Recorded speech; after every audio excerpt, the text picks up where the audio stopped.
Hi అండి, అందరికీ నమస్తే. నేను మీ Lakshmishri. Welcome back to our channel లియాన్స్ వరల్డ్. ఇవాళ వీడియోలో ఏంటంటే సోన్ పాపిడి ఎలా చేసుకోవాలో చూద్దాం. నేను ఈ సోన్ పాపిడిని 4th టైం చేయడము 3 టైమ్స్ ఫెయిల్ అయిపోయింది. సో ఆ ఫెయిల్ అయిపోయిన ఎక్స్పీరియన్స్తో పర్ఫెక్ట్గా సోన్ పాపిడి ఎలా చేయాలో మీకు చూపిస్తా. పక్కా కొలతతో మీరు కూడా చూసేయండి. నేను చెప్పిన క్వాంటిటీస్తో కనుక మీరు సోన్ పాపిడి చేస్తే పర్ఫెక్ట్గా వస్తుంది. ఇంకెందుకు లేట్ ప్రాసెస్లోకి వెళ్ళిపోదాం. ముందుగా ఒక పెద్ద మూకుడు పెట్టుకొని నెయ్యి వేసుకొని 1 కప్పు మైదా పిండి, 1/2 కప్పు శనగపిండి వేసుకొని మంచిగా వేయించుకోవాలి. ఆ వేయించుకున్న పిండిని వేరే గిన్నెలోకి తీసుకొని అదే మూకుట్లో 1 కప్పు చక్కెర తీసుకొని అలాగే 1/2 కప్పు వాటర్ వేసుకొని ఒక చిక్క నిమ్మరసం పిండుకొని ముదురుపాకం వచ్చే వరకు పాకాన్ని పట్టుకోవాలి. ముదురుపాకం అంటే మనకు సిరప్ బ్రౌన్ కలర్లో వస్తుంది. అలా వచ్చినప్పుడే మనకు ముదురుపాకం తయారైనట్టు. మీకు తెలియకపోతే ఒక చిన్న చిట్కా ఫాలో కండి.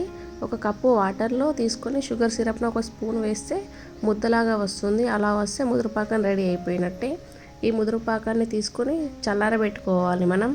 ఈ పాకం చల్లారిన తర్వాత ముద్దలా అవుతుంది. ఇప్పుడు నేను వీడియోలో చూపిస్తున్నట్టుగా ఒక 10 టైమ్స్ లాక్కొని మనం ఏదైతే పిండి చేసుకున్నామో ఆ పిండిలో వేసుకుంటూ లాగుతూ ఉండాలి. మనకు షుగర్ సిరప్ వేడిగా ఉన్నప్పుడు చేస్తేనే ఇలా వస్తుంది. చల్లారిన కొద్దీ గట్టిగా అవుతుంది. ఇట్లా మెల్లిమెల్లిగా లాగుతూ ఫోల్డ్ చేస్తూ ఆ పిండిలో అద్దుకుంటూ లాగుతూ ఉండాలి. మనకు పర్ఫెక్ట్గా సోన్ పాపిడి తయారవుతుంది.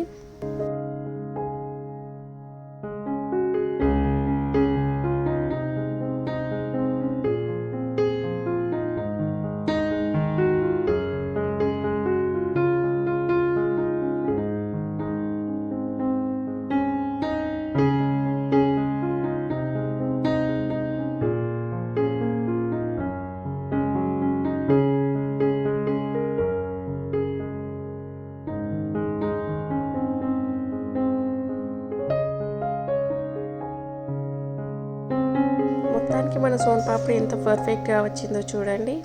ఇలానే ఇంకొద్దిసేపు లాక్కొని మనం షేప్స్ చేసుకుంటే మన సోన్ పాపిడి రెడీ అయిపోయినట్టే.